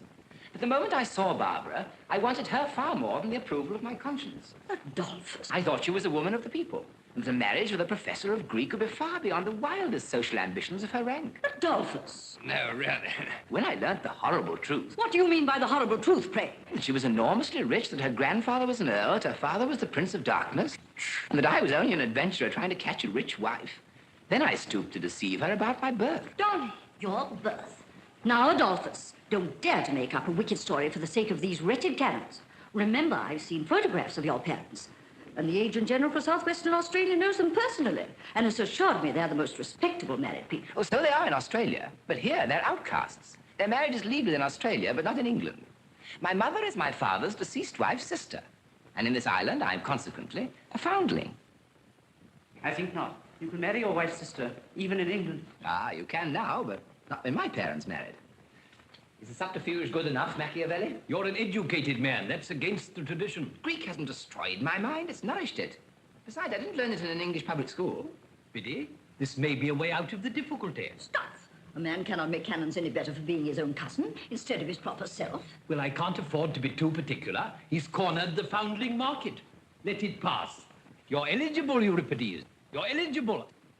You know that you'll have to change your name. Do you object to that? Would any man named Adolphus, any man called Dolly, object to being called something else? Hardly. Now, as to money, I propose to treat you handsomely from the beginning. You shall start at 1,000 a year. 1,000? You dare offer a miserable 1,000 to the son-in-law of a millionaire? No, by heavens, Machiavelli, you shall not cheat me. You can't do without me, and I can do without you. I must have, £2,500 a year for 2 years. At the end of that time, if I'm a failure, I go. But if I'm a success and stay on, you must give me the other 5,000. What other 5,000? To make the 2 years up to 5,000 a year. The 2,500 is only half pay, in case I should turn out a failure. The third year, I must have 10% of the profits. 10%? Do you know what my profits are? Enormous, I hope. Otherwise, I shall require 25%. But, Mr. Cousins, this is a serious matter of business. You're not bringing any capital into the concern. What? No capital? Is my mastery of Greek no capital? Is my access to the subtlest thought, the loftiest poetry yet attained by humanity no capital? My character, my intellect, my life, my career, and what Barbara calls my soul? Are these no capital? Say another word and I double my salary. Be reasonable. Mr. Undershaft, you have my terms. Take them or leave them. Very well, I note your terms and I offer you half. Half? You call yourself a gentleman and you offer me half? I don't call myself a gentleman, but I offer you half. This, your future partner, your successor, your son-in-law? Leave me out of the bargain, please, Dolly. You're selling your own soul, not mine. Come, I'll go a step further for Barbara's sake. I'll give you 3/5, but that's my last word. Done. Done in the eye. By the way, Mac, I'm a classical scholar, not an arithmetical one. Is 3/5 more than half or less? More, of course. I'd have taken 250. How you can succeed in business when you're willing to pay all that money to a university professor obviously isn't worth a junior clerk's wages. Well, what did Lazarus say? You'll be blamed for your rapacity in money matters, poor fellow, as he's hitherto been blamed for mine. You're a shark of the first order, Euripides. So much the better for the firm. Dolly, old fellow, think before you decide. Do you feel that you're a sufficiently practical man? It's a huge undertaking, an enormous responsibility. All this massive business will be Greek to you. I think it'll be much less difficult than Greek.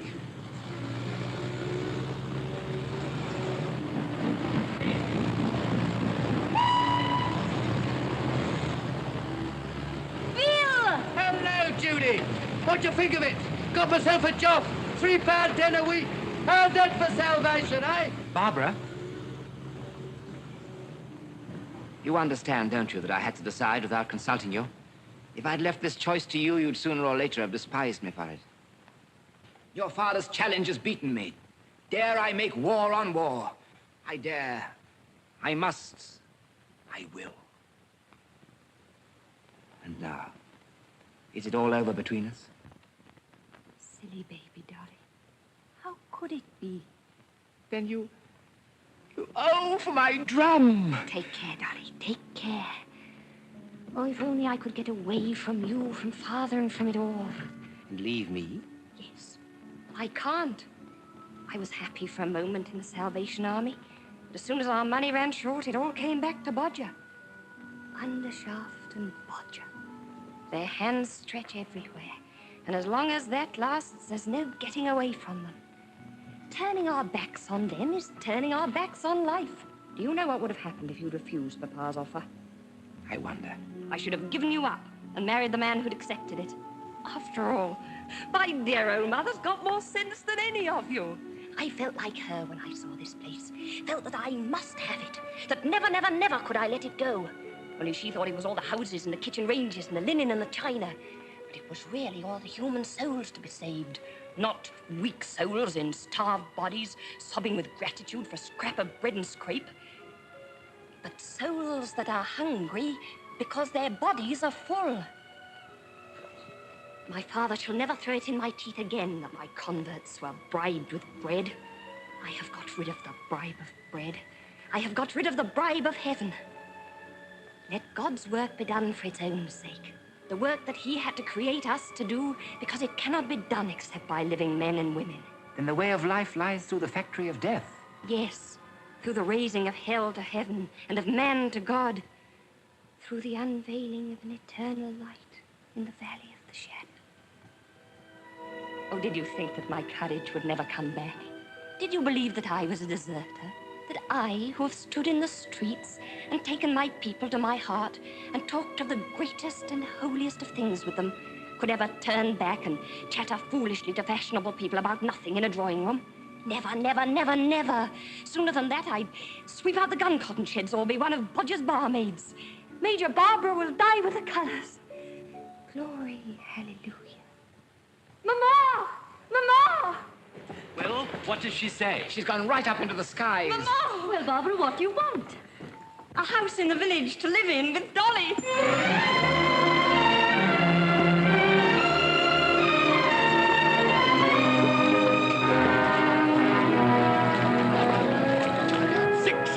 Tomorrow morning, Euripides! I see the whole place blown up with its own dynamite before I get up at 5. Here, remember my tip, mate. Stop her jaw, or you'll die afore you go home. Wore out, that's what you'll be, wore out.